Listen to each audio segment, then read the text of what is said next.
All right, family, it's your brother Assad. I'm Adrian. And we are back again with another quick video. So make sure you comment, like, and subscribe, and hit the notifications bell so that you'll be notified when we drop new material on this channel. Secondly, in terms of housekeeping, we got to give a special and a significant and a particular and a peculiar type of love to our South African family for all the love you guys have shown this channel, myself, my wife, my children.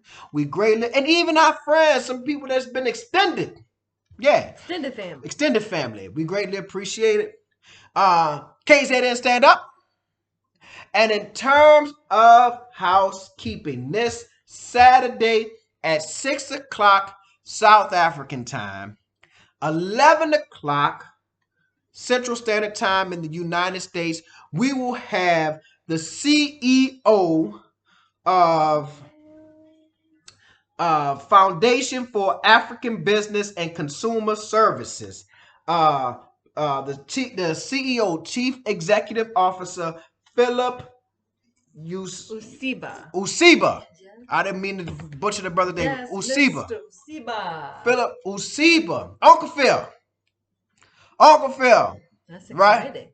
So for all those times we had those lives and we had those discussions and people talk about business opportunities for African Americans and South Africans, this is what this brother does. This is what he does. So he's going to come and he's going to give us some insight on different sectors where Black Americans or African Americans and South Africans can find intersection and great opportunity to invest in business,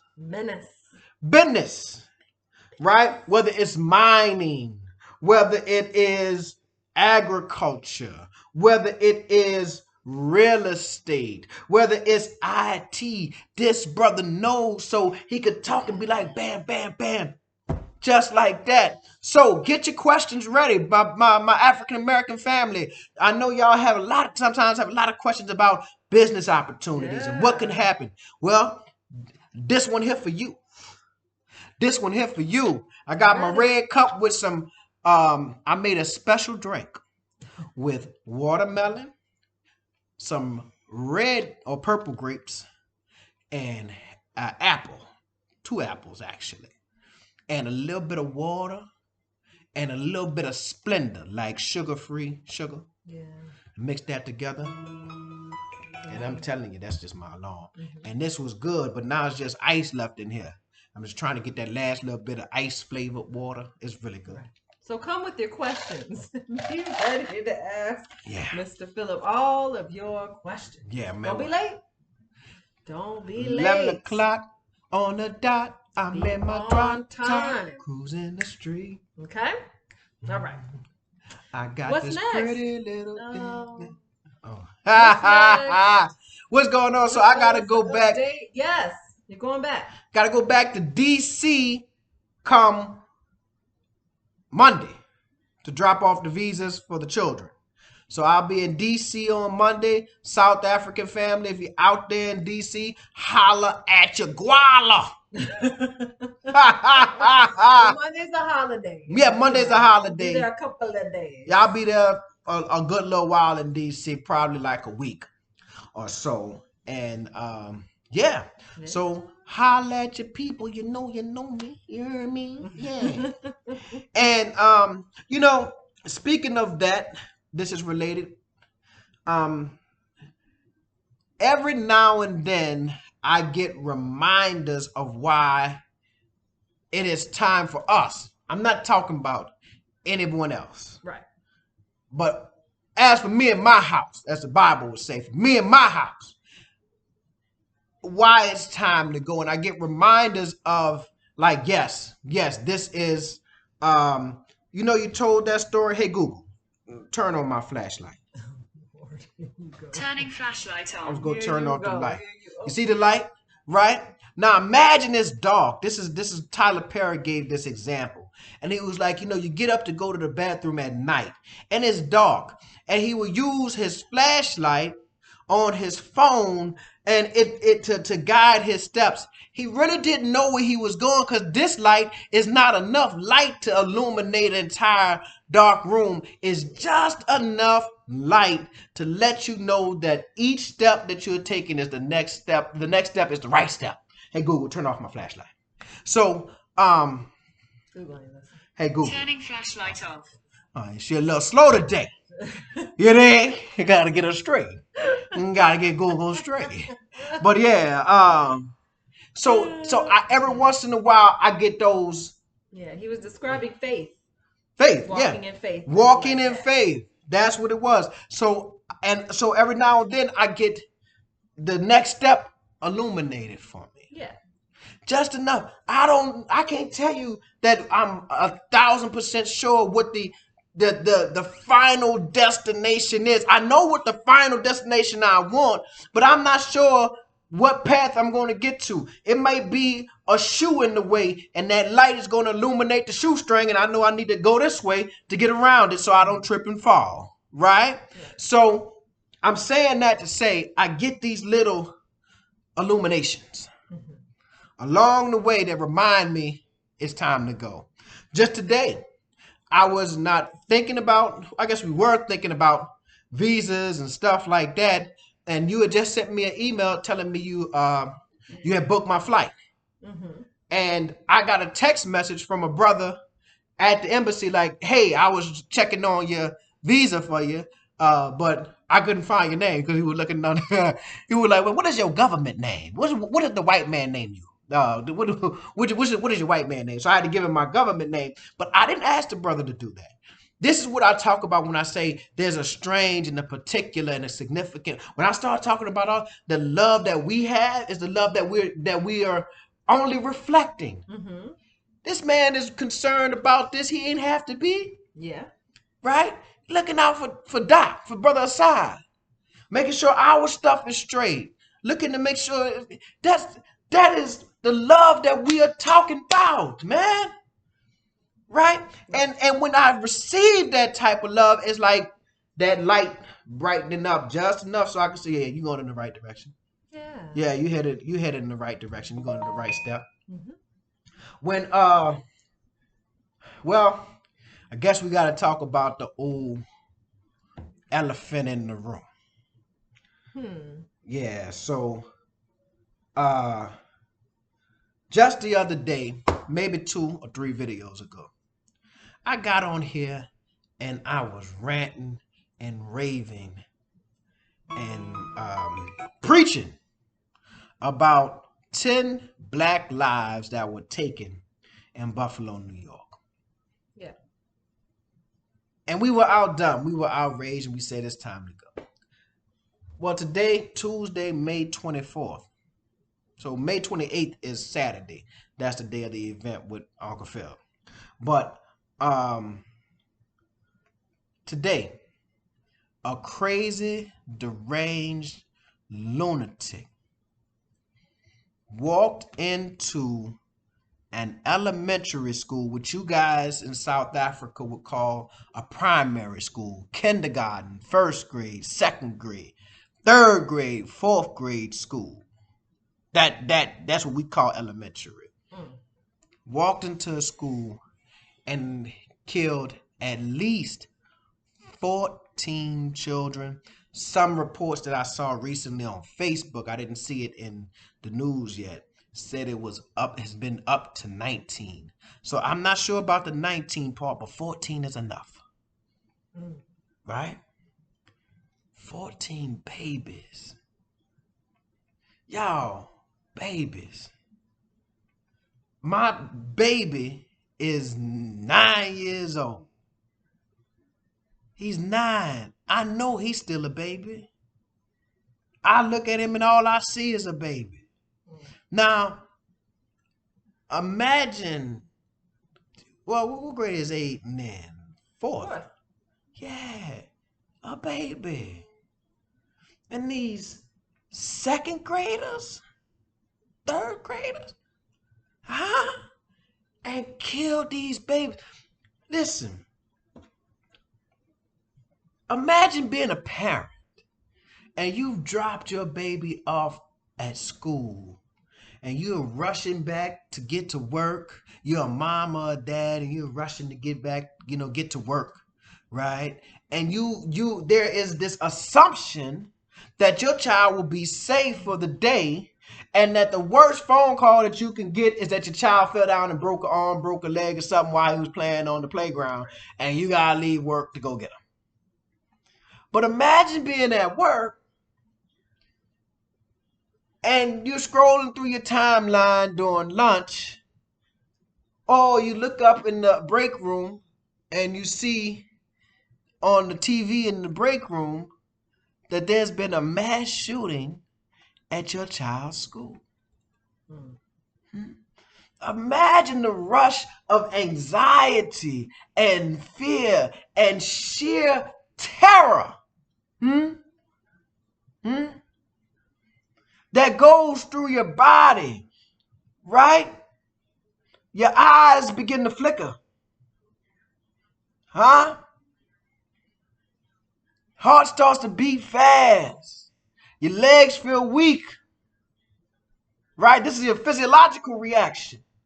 And now you have to somehow drive, thinking, do you even drive to an active shooter to go see about your children? But your parental instincts kick in and you need to be there. And when you get there, this is how sick this situation becomes. You start to hope it's somebody else's child and not yours. I hope she lost her child, not mine. You know there's death, so you can't even say, I hope nobody's dead. You're just hoping it's not yours. And guess what? Even if it ain't yours, it might be your child's friend. Right. Now you got to try to explain to them this type of terror, this type of trauma that they will live with till they die. This has just reprogrammed the brains of every child at that elementary school. You have just done irreparable damage to the brains of children, whether they died or not.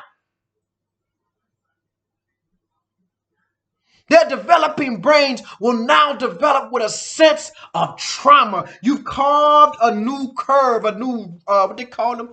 Them little, when you take a brain out and they got those little... Yeah, but I forgot what it's called. You didn't see the brain before. You see the brain before. Yeah, you done carved a new little pathway that is connected to trauma. And every thought that they have from now on. You imagine a mom having to go, listen, in English. Now, I don't know about in Swahili. I don't know about in Zulu. I don't know about in Spanish or Italian or Arabic. But in English, when a husband loses a wife, he's called the widower. When a wife loses a husband, she's called a widow. When a child loses his parent, he's called an orphan.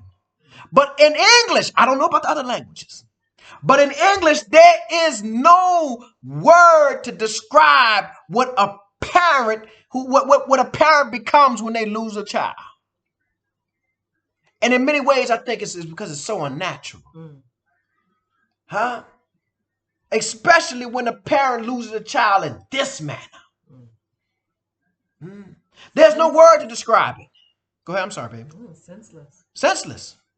Crazy. Senseless and crazy. And this is what America has become.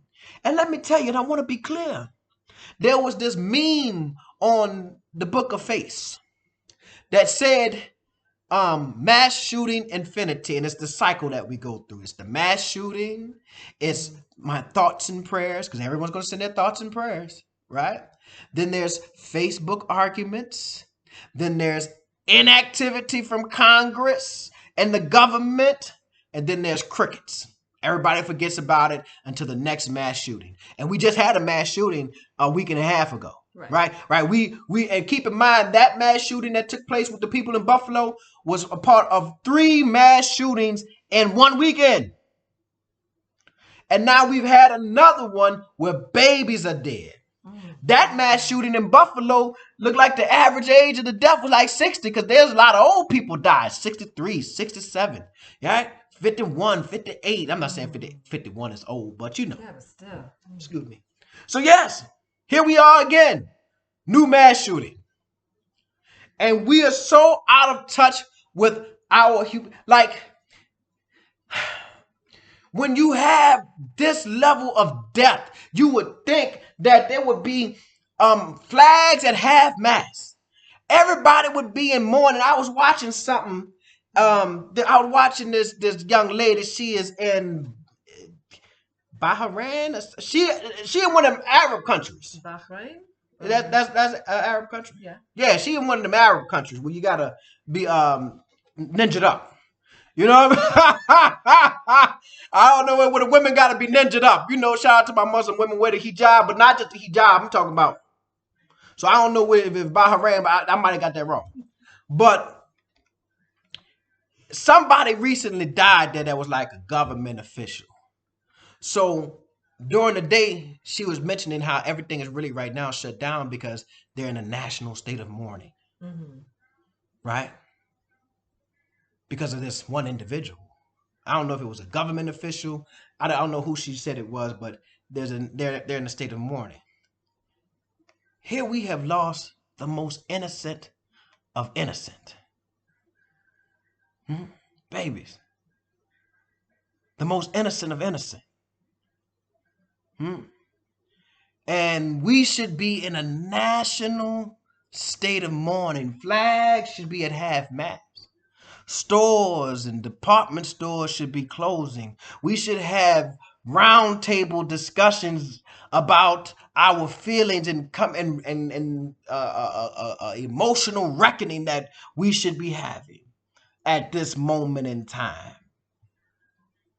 Instead, by Thursday, this news will be forgotten. They'll still be on the news. And if you really want to get it out of the news cycle, let one of these, for black people, let one of these old rap Negroes die. Let one of their favorite rappers die, and they'll forget about them babies in a heartbeat. For America, let one of their beloved Hollywood acting stars die, or one of these reality show stars. Right? Let one of them die, one of them big time ones. I'm not talking about no B-list. I'm talking about a Kardashian or somebody. And it'll be all over the news, and you'll forget that they got 20 dead babies. The problem in the States is if we mourned death like that, we'd never be able to live life because that's how often people are dying. Well, if we did it when it first happened. See, this not no new thing. They've been killing people in school since Columbine. Right. 1999, Columbine, 2 white boys walked into a school in the summertime, like, you know, when it's hot, with trench coats on. And now I've been scared of white boys in trench coats ever since. I know Columbine should have done that.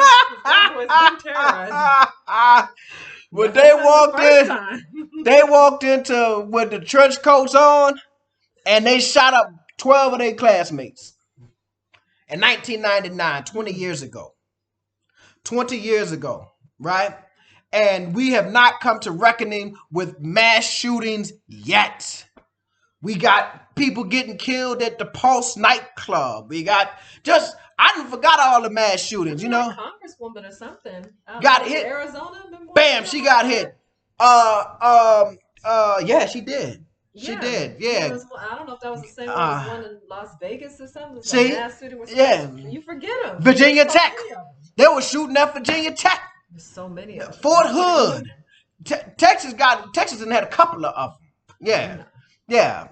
Everybody gotta have the guns. Yeah. So we have yet to come to this kind of.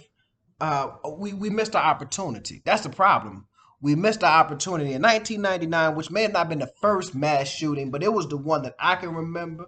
It was a school shooting. It caught the attention. It was Sandy Hook, right? Yeah. Barack Obama was crying. It is so many of these things. But in 1999, we had an opportunity to say, wait a minute, God dog. Now, wait a minute.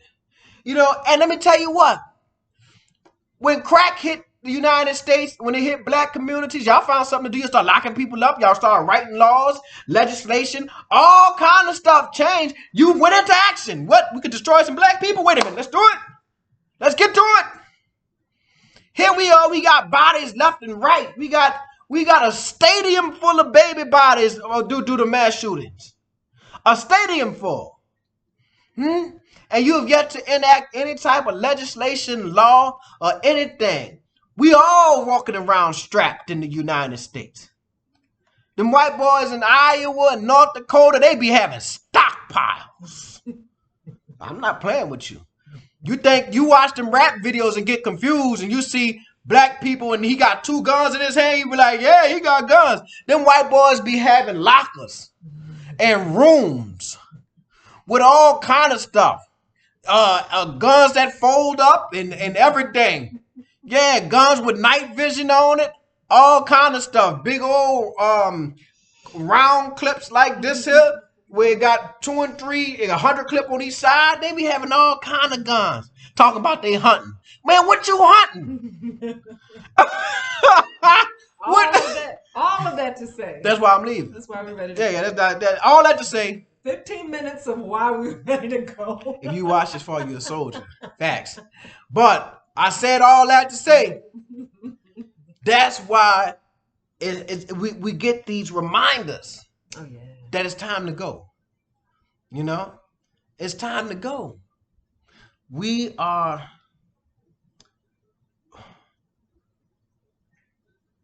I think the American dream, those who were sleeping and were American dreaming, are waking up. Mm-hmm. And they're waking up to a reality that is vastly different than that nocturnal fantasy. They are awakening to a place that had to import infant formula.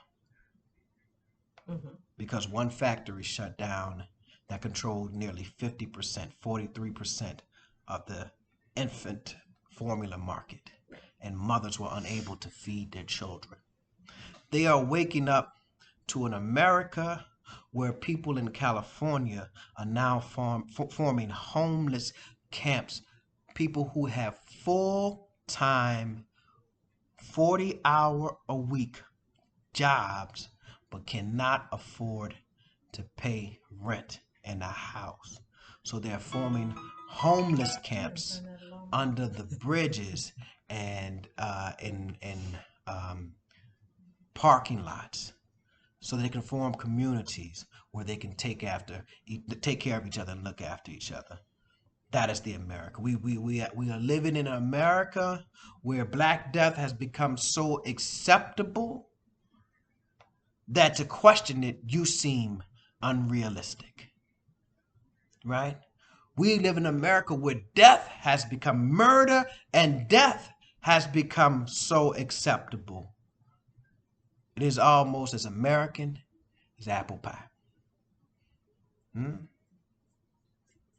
There are no speeches that can save this. There are no real legislation that probably could be written that can correct course now. What we are looking at is the United States on its way to the fall.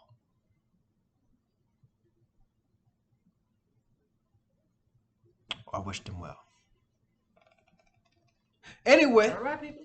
Thank you guys for watching.